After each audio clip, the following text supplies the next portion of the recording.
ప్రపంచ టెక్నాలజీ నాయకుడు సందీప్ కుమార్ మక్తలా ఇటీవల రాజ్భవన్ మద్దతుతో ప్రకటించిన యుఏఈ గోల్డెన్ వీసా ఘనతను అందుకొని హైదరాబాద్ చేరుకున్నారు. ఆయన రాక సందర్భంగా హైదరాబాద్ అంతర్జాతీయ విమానాశ్రయంలో అద్భుతమైన ఫ్లాష్ మాబ్తో ఘన స్వాగతం పలికారు.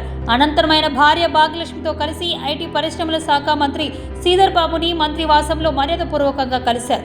భారతదేశానికి తిరిగొచ్చిన వెంటనే మొదటి విజిట్గా మంత్రిని కలవడం ద్వారా తెలంగాణపై తనకున్న కృతజ్ఞత భావాన్ని వ్యక్తం చేసినట్లు మక్తలా తెలిపారు. తెలంగాణ గర్వస్తుడు అయిన సందీప్ మక్తలా తెలంగాణ ఉద్యమ సమయంలో సాంకేతిక సేవలు, వాలంటీర్ల సమన్వయం, యువత చైతన్యపరిచే కార్యక్రమాల వంటి కీలక భూమిక పోషించిన విషయం తెలిసిందే. రాష్ట్రాభివృద్ధిపై తనకున్న అనుబంధం, బాధ్యత భావం ఇప్పటికీ ప్రపంచ స్థాయి భాగస్వామ్యాల పెట్టుబడులు, ఇన్నోవేషన్ కార్యక్రమాల రూపంలో కొనసాగుతూ ఉన్నాయి.